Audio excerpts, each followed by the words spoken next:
ഭാവിയിൽ ഏറ്റവും കൂടുതൽ തൊഴിലവസരങ്ങൾ സൃഷ്ടിക്കപ്പെടുക ആർട്ടിഫിഷ്യൽ ഇന്റലിജൻസ് രംഗത്തായിരിക്കുമെന്നും വിദ്യാഭ്യാസ വിവര സാങ്കേതിക മേഖലകളിൽ സാക്ഷരതയിലൂടെ കേരളം കൈവരിച്ച നേട്ടങ്ങൾക്ക് സമാനമായി AI രംഗത്തും സാക്ഷരതാ ക്യാമ്പയിനുകളും പരിശീലനങ്ങളും സംഘടിപ്പിച്ച് വിദ്യാർത്ഥികളെയും പൊതുജനങ്ങളെയും ആധുനിക വെല്ലുവിളികളെ നേരിടാൻ സജ്ജരാക്കുമെന്നും വ്യവസായ IT AI വകുപ്പ് മന്ത്രി PK കുഞ്ഞാലിക്കുട്ടി പ്രസ്താവിച്ചു.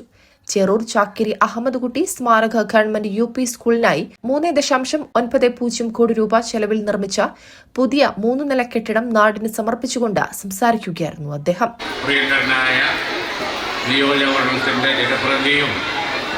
തദ്ദേശ സ്വയംഭരണ വകുപ്പ് മന്ത്രിയുമായ KM ഷാജി സാഹിബ് ഈ ഉദ്ഘാടന സമ്മേളനത്തിൽ ഇവിടെ സംസാരിക്കാനും അതിന് നേതൃത്വം കൊടുക്കാനുമായി ഇവിടെ ഉണ്ട്. ഇവിടെ നമ്മളൊക്കെ കൂട്ടായി അധ്വാനിച്ച അതിൻ്റെ ഫലം ഒരു വിദ്യാലയത്തിനുണ്ടാകുമ്പോൾ ആ മംഗള മുഹൂർത്തത്തിന് സാക്ഷിയാവാനുണ്ടാവണമെന്ന് പഞ്ചായത്ത് പ്രസിഡന്റ് സമീറ പുളിക്കലും അതുപോലെ തന്നെ സ്കൂളിൻ്റെ PTA അതുപോലെ ഇവിടുത്തെ മറ്റ് ജനപ്രതിനിധികളും എല്ലാവരും അതുപോലെ നമ്മുടെ ജനപ്രതിനിധി KM ഷാജി സാഹിബും ഒക്കെ നിർബന്ധിച്ചപ്പോൾ മറ്റൊരു പരിപാടിയിൽ നിന്ന് ഇറങ്ങിപ്പോന്നതാണ്. അതുകൊണ്ടാണ് ഞാൻ ഇപ്പോൾ അധികം സംസാരിച്ച് ഇവിടെ നിൽക്കാത്തത്. നമുക്കെല്ലാവർക്കും അറിയാം, ഇപ്പോൾ കാലഘട്ടം മാറുകയാണ്. ആർട്ടിഫിഷ്യൽ ഇൻ്റലിജൻസൊക്കെ എല്ലാവരും പഠിക്കേണ്ട സാങ്കേതിക വിദ്യയായി വരികയാണ്. ഈ കുട്ടികളൊക്കെ വലുതാകുമ്പോഴത്തേന് വേറെ സാങ്കേതിക വിദ്യ വന്നിട്ടുണ്ടാവും. അപ്പോൾ ഇത് പഠിക്കാതെ പോയി കഴിഞ്ഞാൽ അതിലെത്താൻ കഴിയില്ല. അപ്പോൾ നമ്മളൊക്കെ വിദ്യാഭ്യാസം ഇല്ലാത്തവരായി മാറിപ്പോകും. ചാക്കിരി അഹമ്മദ് കുട്ടി സാഹിബ് വിദ്യാഭ്യാസ മന്ത്രി ആയിരുന്ന കാലത്ത് സാധാരണ സാക്ഷരതയായിരുന്നു പ്രശ്നം. പിന്നെ നമ്മളൊക്കെ വന്നപ്പോൾ IT സാക്ഷരതയായി, ഇപ്പോൾ AI സാക്ഷരതയായി. ഇനി എന്താ ഉണ്ടാവുക എന്ന് പറയാൻ കഴിയില്ല. അത് ഈ കുട്ടികൾക്കേ പറയാൻ കഴിയുള്ളൂ, നമുക്ക് പറയാൻ കഴിയില്ല. അപ്പോഴേക്കും അവർ ഒരുങ്ങുകയാണ്. അതിനുവേണ്ടി ഈ വിദ്യാലയം എല്ലാ സജ്ജീകരണങ്ങളും ചെയ്തതിൽ ഞാൻ അവരെ അഭിനന്ദിക്കുകയാണ്. തദ്ദേശ സ്വയംഭരണ വകുപ്പ് മന്ത്രി KM ഷാജി ചടങ്ങിൽ അധ്യക്ഷത വഹിച്ചു.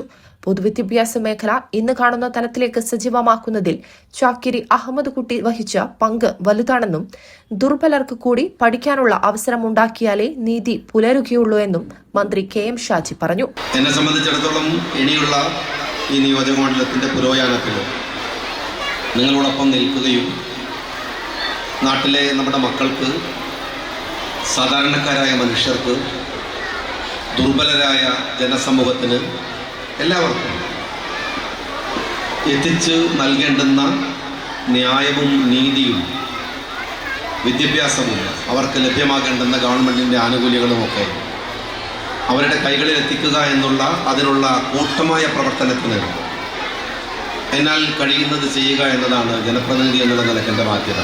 കണ്ണമംഗലം ഗ്രാമപഞ്ചായത്ത് പ്രസിഡന്റ് സമീറ പുളിക്കലും ജില്ലാ panchayat vice president advocate Smiji, Vengara block panchayat president KK Mansoor Koyathangal, ജില്ലാ പഞ്ചായത്ത് വികസന standing committee chairman PK Aslu, ജില്ലാ മണ്ണ് സംരക്ഷണ ഓഫീസർ VP പ്രേമചന്ദ്രൻ നായർ, ജില്ലാ പഞ്ചായത്ത് അംഗം യാസ്മിൻ അരിമ്പ്ര, പഞ്ചായത്ത് വൈസ് പ്രസിഡന്റ് ഹുസൈൻ കാര്യവട്ടത്ത്, സ്ഥിരസമിതി അധ്യക്ഷന്മാരായ ഷീന ആലുങ്ങൽ, റുഫിയ ചോല, നെടുമ്പള്ളി സെയ്തു എന്നിവർ സംബന്ധിച്ചു. കൂടാതെ ബ്ലോക്ക് പഞ്ചായത്ത് അംഗങ്ങളായ M ദേവദാസൻ, A ഉണ്ണികൃഷ്ണൻ, മുജീബ് പൂക്കുത്ത്, ഗ്രാമപഞ്ചായത്ത് അംഗങ്ങളായ Naushad Cheroor, Sakkeena, Subaida, KILA manager S Sabitha, village officer Mitha V Dharan, AEO Bindu, ഗ്രാമപഞ്ചായത്ത് secretary Vivek Raj, PA Chereed, PTA president V Sameeruddeen Dharami, Saithalavi AP, EK Muhammad Kutty, PK Siddique, NK Pokkar, K Naim, NK Deepesh, KK Hamsa, KB Balasubrahmanyan, പ്രധാനാധ്യാപിക KP ലീന തുടങ്ങിയവർ സംസാരിച്ചു. News desk MTN news.